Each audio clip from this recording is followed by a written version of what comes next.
தொடர்ந்து இந்நேரத்திற்கான தலைப்புச் செய்திகளை பார்க்கலாம். தமிழ்நாடு முழுவதும் 12,480 கிராமங்களில் நடைபெற்ற கிராம சபை கூட்டம். காணொலி வாயிலாக கலந்து கொண்டு கிராம நிர்வாகிகள் மற்றும் பொதுமக்களிடையே முதலமைச்சர் கலந்துரையாடினார். விடியல் பயண திட்டம் பயனுள்ளதா இருக்கா? பஸ் வருதா?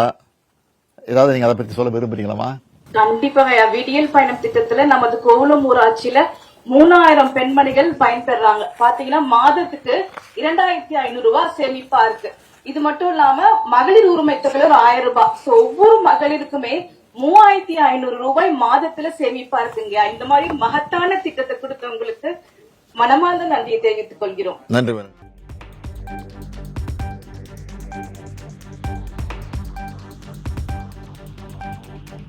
நாட்டிற்கே வழிகாட்டும் எண்ணற்ற திட்டங்களை தமிழ்நாடு அரசு நிறைவேற்றி வருகிறது. பெண்கள் முன்னேற்றத்தில் விடியல் பயணம் மிகப்பெரிய முன்னேற்றத்தை ஏற்படுத்தி உள்ளதாக முதலமைச்சர் மு.க.ஸ்டாலின் பெருமிதம். மாதிரியான ஏராளமான திட்டங்களை நீங்க உருவாக்கின நம்ம திராவிட மாடல் அரசு உருவாக்கி இருக்கு.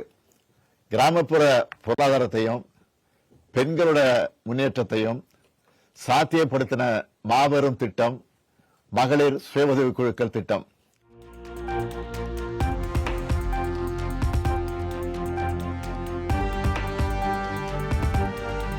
நாள் வேலை திட்டம் முறையாக செயல்படுத்தப்பட்டு வருவதை கண்டிப்பாக உறுதி செய்ய வேண்டும்.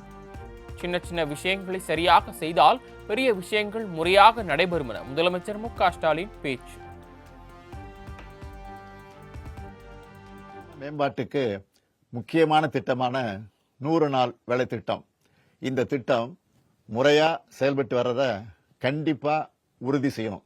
இந்த திட்டத்துல வரவு செலவு எவ்வளவு, எத்தனை பேருக்கு வேலை வாய்ப்பு கொடுக்கப்பட்டிருக்குதுன்னு எல்லா தகவல்களும் வெளிப்படையா இருக்கணும்.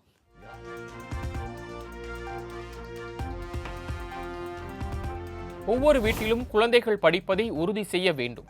குழந்தை தொழிலாளர்களை பணியில் ஈடுபடுத்தினால் உடனடியாக மாவட்ட நிர்வாகத்திற்கு தகவல் கொடுத்து அவர்களை மீட்க வேண்டும் என முதலமைச்சர் மு.க.ஸ்டாலின் பேச்சு.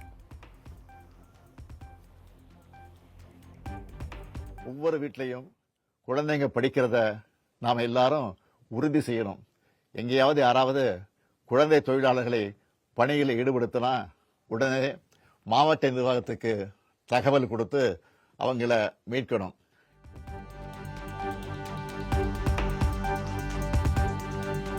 டெங்கு, சிக்கன்குனியா போன்ற நோய்களை தடுக்கும் சுகாதார நடவடிக்கைகளை உடனடியாக முன்னெடுக்க வேண்டும். அனைத்து ஊராட்சிகளிலும் வடகிழக்கு பருவமழைக்கு தேவையான அவசர நடவடிக்கைகளை எடுக்க வேண்டும் என முதலமைச்சர் அறிவுறுத்தல். மழைக்காலம் ஸ்டார்ட் ஆக போகுது. டெங்கு, சிக்கன்குனியா போன்ற நோய்களை தடுக்கிற சுகாதார நடவடிக்கைகளை உடனடியா முன்னெடுக்கணும். வடகிழக்கு பருவமழைக்கு முன்னாடியே எல்லா ஊராட்சிகளையும் அவசர முன்னெச்சரிக்கை நடவடிக்கைகள் எடுக்கணும். மழைக்காலம் ஸ்டார்ட் ஆக போகுது.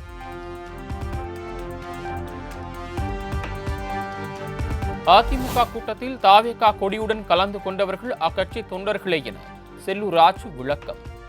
கரூர் சம்பவத்தில் விஜய்க்கு இபிஎஸ் குரல் கொடுத்ததாலேயே அதிமுக கூட்டத்தில் தாவேகா கொடி பறப்பதாகவும் பேச்சு. அங்க தாவேகா கொடியை காமிக்கிறாங்க. அதாவது தாவேகா தொண்டர்கள் நிர்வாகிகள் காமிக்கிறாங்க. நல்லா புரிஞ்சுக்கோங்க. அப்போ காமிக்கிறாங்க.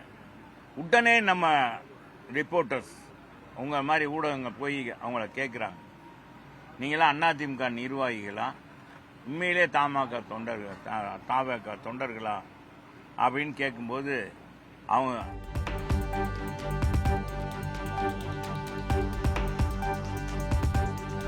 விஜய் கூட்டணிக்கு வருவார் என்றால் பாஜகவை எடப்பாடி பழனிசாமி கலற்றி விடுவார். அமமுக பொதுச் செயலாளர் டிடிவி தினகரன் அதிரடி கருத்து. எதுவும் தெரியாது. இப்பயும் அவருக்கு விஜய் அவர்கள் கூட்டணிக்கு வந்தா பாஜக கூட கழட்டி விட தயாராக இருப்பார் என்பது. ஆனா விஜய் வருவாரா என்பது தெரியவில்லை. எதுக்கு வெளில முடியாதீங்க வந்து என்ன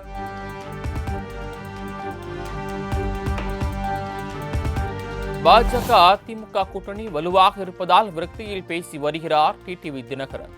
தாவேகா தலைமையை அதிமுக ஏற்க தயாராகிவிட்டதாக தினகரன் விமர்சித்தது தொடர்பான கேள்விக்கு அதிமுக முன்னாள் அமைச்சர் செல்லூர் ராஜு பதில்.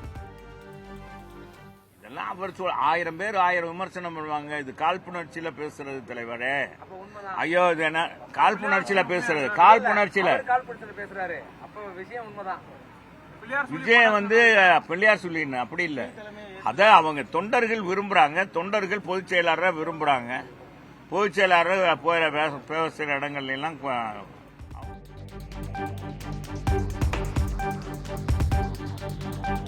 தாவேகா கொடியை பிடிக்க வைத்து எடப்பாடி பழனிசாமி தரம் தாழ்ந்து நடப்பதாக டிடிவி தினகரன் சாடல். விஜய் தலைமையை ஏற்க இபிஎஸ் தயாராகிவிட்டதாகவும் கடும் தாக்கு. போட்டு தாவேகா கொடியை தூக்கி பிடிக்கிறாங்க. ரொம்ப அரசியல்ல ரொம்ப தரம் தாழ்ந்து பழனிசாமி கம்பெனி செயல்பட்டு கொண்டிருக்கிறது.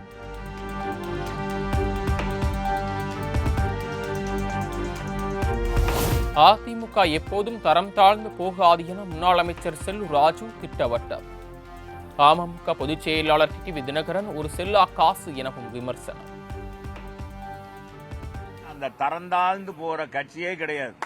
அவர் உண்மையிலேயே டிடிவி தினகரன் இந்த கட்சியில எம்பியா இருந்தவர். ஏங்க அவரவே போய் பேசுங்க, அது செல்லா காசா? நீ விடுங்க, அதான் செல்லா.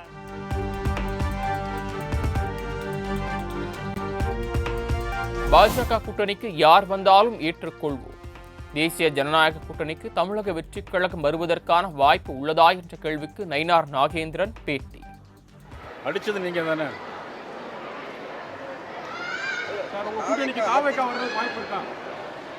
அது யார் வேணாலும் வரலாம், யார் வேண்டுமானாலும் சேர்த்துக் கொள்வதற்கு நாங்கள் தயாராக இருக்கிறோம். ஆனால் எல்லாருமே ஜனவரி மாதத்துக்கு அப்புறம் தான் ஒரு முடிவு வரும்.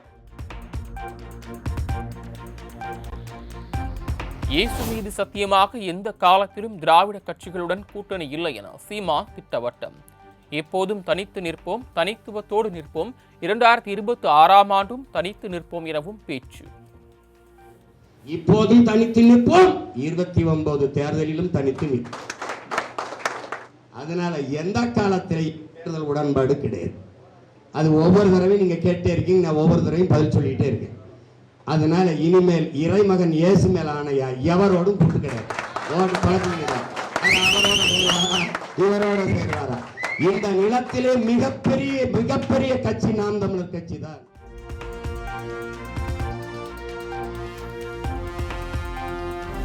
கரூர் கூட்ட நெரிசலில் சிக்கி 41 பேர் உயிரிழந்த விவகாரத்தில் தாவேகா மாவட்ட செயலாளர் மதி அனகளுக்கு 14ஆம் தேதி வரை நீதிமன்ற காவல்.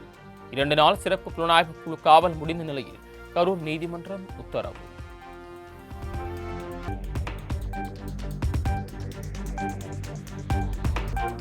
சமையல் கேஸ் டாங்கர் லாரிகள் சங்கம் நடத்தி வரும் காலவரையற்ற வேலைநிறுத்த போராட்டத்திற்கு தடை விதிக்க வேண்டும். இந்தியன் ஆயில் நிறுவனம் சென்னை உயர்நீதிமன்றத்தில் மனு தாக்கல்.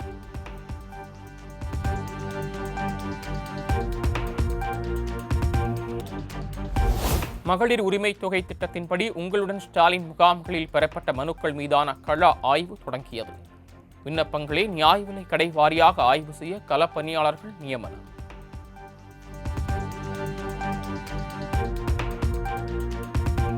சென்னை உயர்நீதிமன்றம் அருகே ஸ்கூட்டரில் சென்றவர் திமிராக முறைத்து பார்த்ததால் தான் விசிகாவினர் அடித்தார்கள். அடங்க மறு என்றுதான் கூறியிருப்பதாகவும் எந்த இடத்திலும் வன்முறையை தூண்டியதில்லை என்றும் திருமாவளவன் பேச்சு.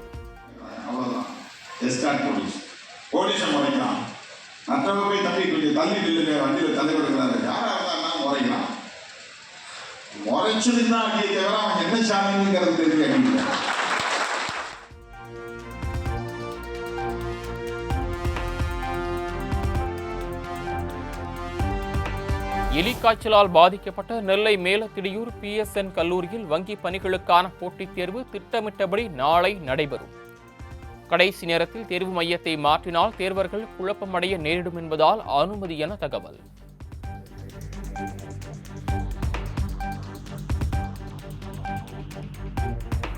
மதுரையிலிருந்து சென்னை வந்த இண்டிகோ விமானத்தின் கர்நாடியில் திடீரென விரிசல் ஏற்பட்டதால் பரபரப்பு. விமானத்தின் சாமர்த்தியத்தால் பெரும் அசம்பாவிதம் தவிர்ப்பு.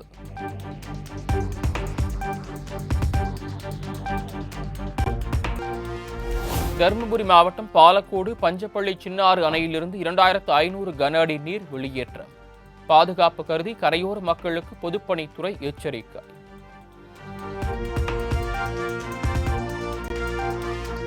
மேட்டூர் அணைக்கு நீர்வரத்து வினாடிக்கு 6000 கன அடியிலிருந்து 29540 கன அடியாக அதிகரிப்பு. அணையிலிருந்து காவிரி டெல்டா பாசனத்திற்காக 12000 கன அடி நீர் வெளியேற்றம்.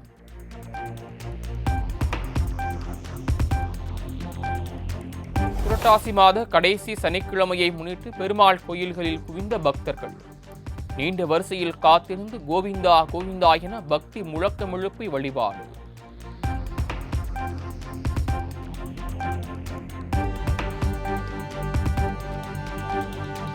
ஓமலூர் பிரசன்ன வெங்கட்ரமணசாமி கோயில், பட்டுக்கோட்டை ரங்கநாத பெருமாள் உள்ளிட்ட கோயில்களில் குவிந்த ஆயிரக்கணக்கான பக்தர்கள். புரட்டாசி கடைசி சனிக்கிழமையொட்டி நீண்ட வரிசையில் காத்திருந்து சாமி தரிசனம்.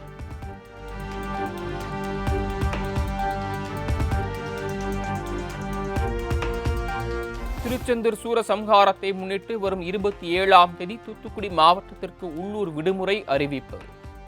விடுமுறைக்கு பதிலாக நவம்பர் 8ஆம் தேதி 2ஆம் சனிக்கிழமை அலுவலக நாளாக அறிவிக்கப்பட்டுள்ளது.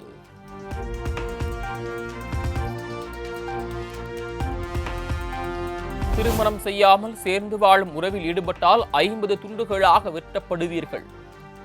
கல்லூரி மாணவிகளிடையே உத்தரப்பிரதேசத்தை ஆளுநர் ஆனந்திபென் சர்ச்சை பேச்சு.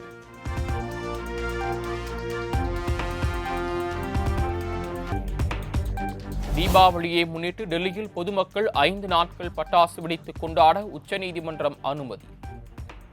நீதிமன்ற உத்தரவால் டெல்லி மக்களும் பட்டாசு விற்பனையாளர்களும் உற்சாகம்.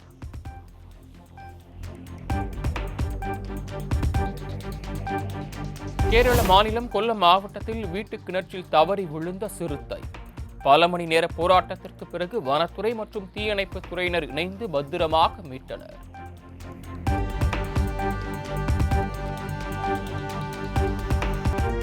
டெல்லியில் ஆப்கானிஸ்தான் அமைச்சர் அமீர்கான் முத்தாகி பங்கேற்ற பத்திரிகையாளர்கள் சந்திப்பில் பெண் பத்திரிகையாளர்கள் புறக்கணிக்கப்பட்டதால் சர்ச்சை. இந்திய மண்ணில் பெண்களுக்கு எதிரான பாகுபாட்டை திணிக்க தாலிபானுக்கு அதிகாரம் கொடுத்தது யார் என சமூக செயல்பாட்டாளர்கள் கேள்வி.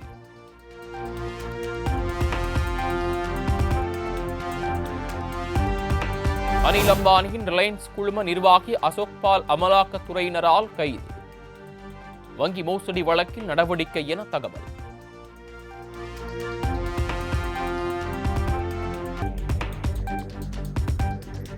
நவம்பர் 1 முதல் அமெரிக்காவில் இறக்குமதி செய்யப்படும் அனைத்து சீன பொருட்களுக்கும் கூடுதலாக 100% வரி.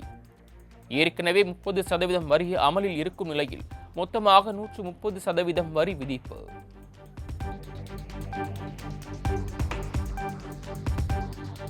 ஈரானுக்கு உதவியதாக கூறி இந்தியர்களின் 2 கப்பல்களுக்கு அமெரிக்கா தடை விதிப்பு. ஈரானின் எரிவாயு பீப்பாய்களை சீனாவுக்கு கொண்டு சென்றதால் நடவடிக்கை.